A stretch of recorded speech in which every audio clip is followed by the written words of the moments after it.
dear all my children. See, we were discussing about class 9 history chapter 1, the French Revolution. In our previous videos, we have seen about the social background of French society. There we have seen that French society was being divided into 3 states. जहाँ सबसे ज़्यादा खराब condition था third state का. They had to pay the taxes, and in the last video we have seen all the probable condition that pushed the people of France to set for the revolution. In today's course of discussion, we have to discuss about section 1.1 of NCERT. अब ये देखना है हम लोग को कि France में struggle कर रहे थे लोग सरवाइव करने के लिए. मीन्स 1789 का टाइम पीरियड इस तरीके से हो गया था. लेट 18th सेंचुरी का कंडीशन जब हम लास्ट क्लास में पढ़ रहे थे, there we have seen about the social background of French society during late 18th century.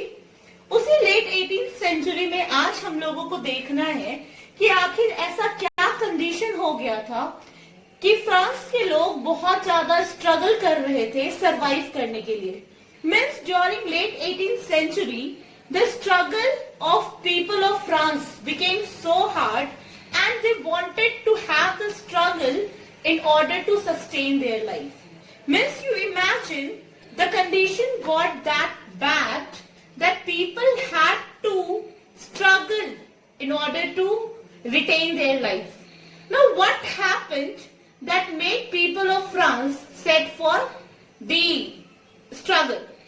Now one by one see. First, increased population, then increased demand in food grain, food price increase, limited wages and subsistence crisis. Now students, see, we will discuss one by one. First point is increased population. See, whenever we talk about population, population play a very important role in any country's economy. But when you see the condition of France, it played a very negative role. Why so? Because you see that population was regularly increasing in French society. From 23 million in 1750, it reached to 28 million by 1789. Now whenever population is increasing, it brings with it lot of concern.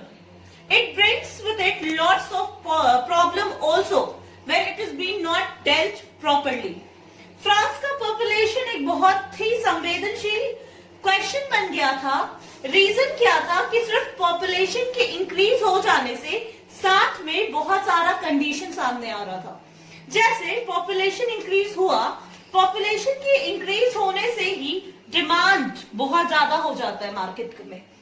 जितना ज्यादा population होगा उतना ज्यादा ही अनाज लोगों को चाहिए होगा. The more the population will be, the more the demands of food grain. But question is कि food grain कहाँ से आएगा? Land तो उतना ही है हमारे पास. Food grain कहाँ से आएगा? Food grain आ नहीं पा रहा है, तो उसका दाम ऑटोमेटिकली बहुत इंक्रीज हो जाएगा. दाम जब इंक्रीज हो जाएगा, when inflation arises anywhere, जब महंगाई आ जाती है, तो बहुत सारे सेक्शन ऑफ सोसाइटी ऐसे होते हैं जो अफोर्ड नहीं कर पाते. अब अफोर्ड क्यों नहीं कर पाते? क्योंकि उनके पास जो वेजेस है वो बहुत लिमिटेड है. बहुत थोड़ा सा उनका वेज, उनकी जो तनख्वाह होती है वो तो फिक्स है कि जितना मंथली आता है उतना ही आएगा, या फिर बहुत सारे डेली वेजेस वर्कर है तो उनका उतना ही तनख्वाह मिलेगा. लेकिन आपके पास जो वेजेस है वो लिमिटेड है. लेकिन इंक्रीज क्या हो रहा है? लगातार महंगाई इंक्रीज हो रहा है, फूड प्राइस इंक्रीज हो रहा है. तो पीपल कहीं ना कहीं इस सारी कंडीशन से सर्वाइवल उनका बहुत ज्यादा प्रॉब्लम में आ गया. और इसके साथ साथ एक और चीज हुआ फ्रांस में, वो था subsistence crisis. Now student, what is subsistence crisis? Subsistence crisis एक ऐसा कंडीशन होता है जहां पे बेसिक जो लाइवलीहुड का सोर्स है, जो बेसिक जीवन यापन का सोर्स है, वो पूरा नहीं हो पाता. Means a condition in which a basic facilities people cannot afford, and that condition retained for a longer period of time, that is known as subsistence crisis. Means basic जो facilities है, basic जो requirement है लोगों की, वो ही पूरी नहीं हो पा रही है। क्यों पूरी नहीं हो पा रही? क्योंकि कहीं ना कहीं महंगाई बहुत है, वेजेस बहुत कम है और पॉपुलेशन लगातार ही बढ़ते जा रहा था और जो किंग था, जो मोनार्क था, वो कुछ कर नहीं पा रहा था, जिसके कारण ये सारा कंडीशन एक के बाद आता चला गया और 1789 में सारा कंडीशन ब्रेक हो गया and people set for revolution. Now student, moving to our next topic, that is middle class envisages an end to privilege. Now before coming to this topic, let's understand what does envisage means. Envisage means to dream something, to visualize something. Envisage का मतलब होता है किसी सपने को देखना, कोई ख्वाब रखना। तो ना ये देखो कि मिडिल क्लास का सपना था प्रिविलेज को खत्म करना। अब प्रिविलेज क्या है ये हमने फर्स्ट वीडियो में डिस्कस किया है कि फ्रांस की सोसाइटी में जो फर्स्ट स्टेट थे और जो सेकंड स्टेट थे, they were the most privileged one और जो थर्ड स्टेट थे उनके पास कोई प्रिविलेज नहीं होता था। We have discussed. नाउ अब मिडिल क्लास का जन्म हुआ और उन्होंने एक सपना देखा कि ये जो प्रिविलेज, अनवांटेड प्रिविलेज मिल रहा है क्लर्जी और नोबिलिटी को, उसको खत्म करने के लिए। Now first see, no middle class pre 18th century. कोई भी मिडिल क्लास नहीं था फ्रांस की सोसाइटी में 18th सेंचुरी के पहले। नाउ स्टूडेंट अंडरस्टैंड कि ये कहीं ना कहीं बहुत यूनिक लग रहा होगा कि 18th सेंचुरी के पहले कोई मिडिल क्लास था ही नहीं। तो देखो कि 18वीं शताब्दी के पहले यूरोप की सोसाइटी बेसिकली दो पार्ट्स में बटी हुई थी।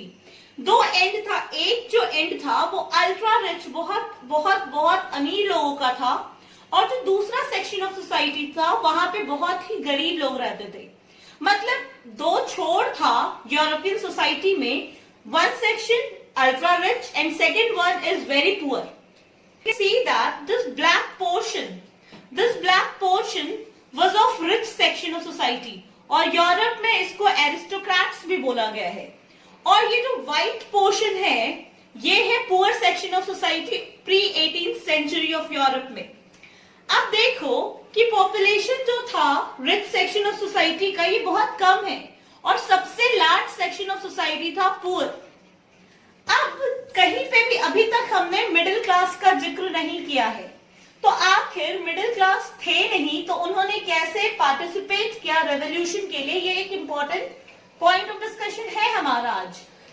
अब देखो कि 18th सेंचुरी का जब बात करो तो 18th सेंचुरी में इंडस्ट्रियलाइजेशन आया था और उस इंडस्ट्रियलाइजेशन से जो कैपिटलिस्ट थे, जो इंडस्ट्रियलिस्ट थे, उन्होंने बहुत सारा पैसा जमाया, बहुत सारा पैसा उन्होंने इकट्ठा किया और बहुत सारा इंडस्ट्री से मशीन के थ्रू बहुत सारा प्रोडक्शन हुआ और वो जो प्रोडक्शन था रेस्ट ऑफ द वर्ल्ड में ट्रांसफर हुआ यूरोप से।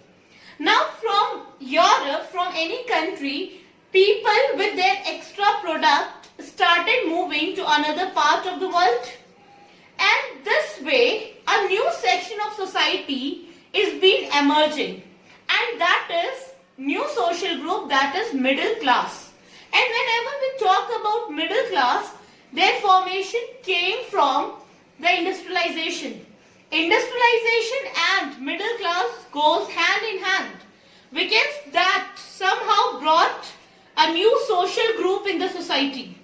Before this condition also, this poor people were setting for the revolution, no doubt.